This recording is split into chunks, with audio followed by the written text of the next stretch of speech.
자, 이어서 10번 문제 보도록 하겠습니다. 10번 문제는 수요 증가, 공급 증가와 관련된 내용입니다. 여곡선이 뭡니까? 여곡선이 수요 곡선입니다. 이 수요 곡선이 기역 방향 오른쪽으로 이렇게 이동했습니다. 이것은 무엇을 보여주고 있나요? 수요 증가를 보여주고 있습니다. 수요 증가 요인은 뭐가 있나요? 소득이 증가했을 때, 대체재 가격이 상승했을 때, 선호도가 상승할 때, 보완제 가격이 하락했을 때, 가격 인상이 예상될 때, 인구가 늘어났을 때 수요가 증가하게 됩니다.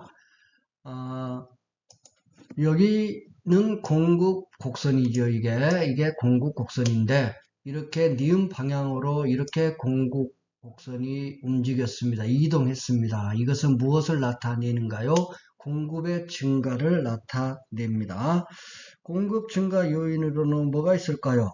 생산 요소 가격 하락, 생산 기술 발달, 공급자 수 증가, 가격 하락 예상 등이 공급 증가 요인이 되겠죠.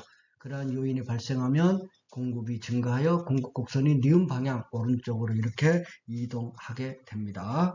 그러면 10번의 답지 볼까요? 답지 1번 선택지. 기역은 수요 감소가 아니라 증가죠. 니은 팥빙수의 선호도가 상승한다. 그러면 수요 증가 그랬잖아요. 기역 나타난다. 2번이 정답이 되겠습니다.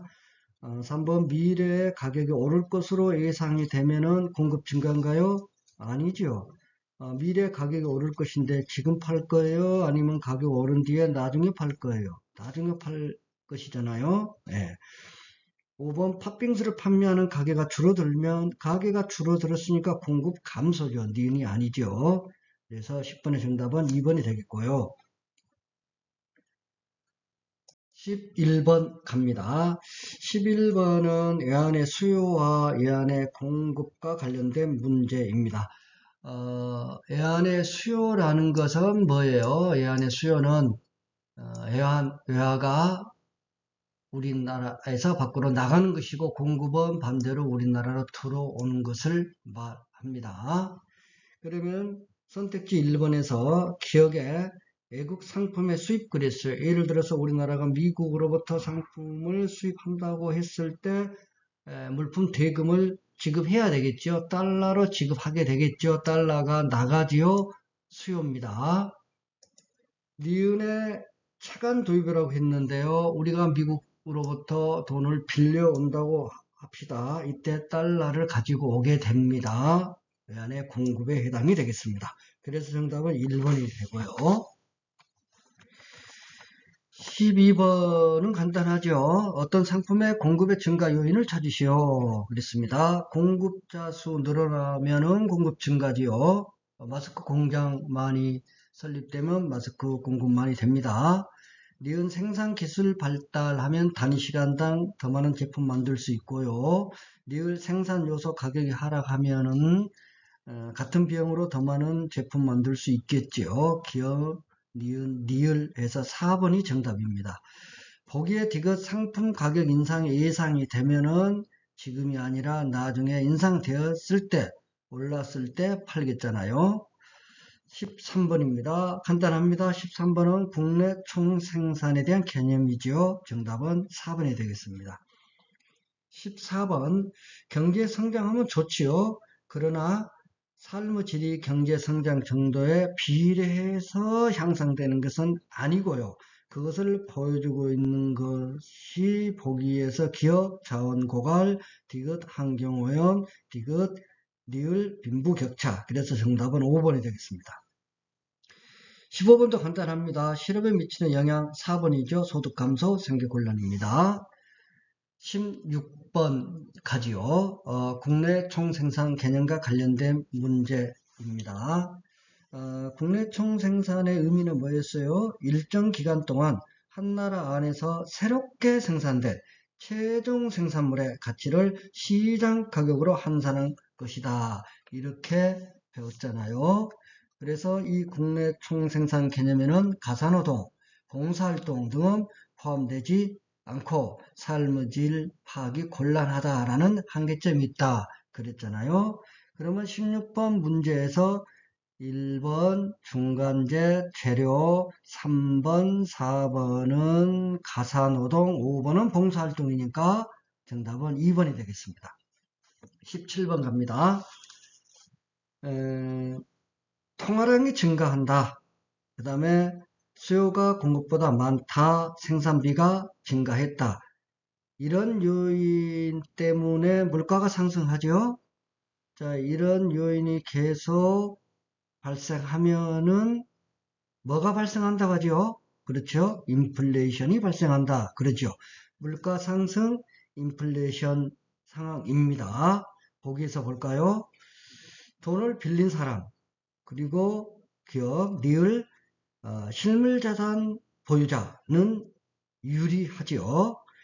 그러나 니은 연금생활자, 봉급생활자는 불리합니다. 왜 불리할까요? 화폐 가치가 하락하기 때문이죠. 17번 정답 3번이 되겠습니다. 18번 물가 안정시켜야 되는데 정부에서는 재정 지출을 가급적 줄여야 되겠죠. 공공요금 인상은 억제해야 되고요. 그 다음에 조세는 늘려야 되겠습니다. 정답 3번입니다. 19번 간단하죠? 세계무역기구입니다. 정답 5번입니다. 20번 환율에 관한 문제 살펴보겠습니다. 자, 환율.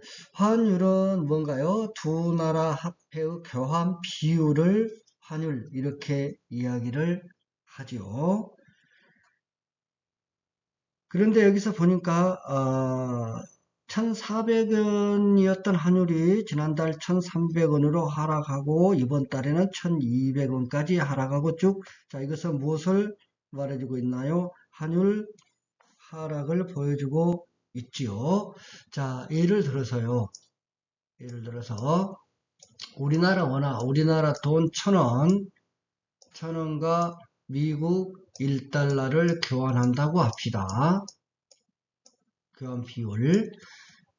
근데 이제 우리나라 돈 2,000원과 미국 1달러를 교환한다고 합시다. 그러면은 위에서 아래로 이렇게 변화한 거, 요것은 환율 인상이 되고요.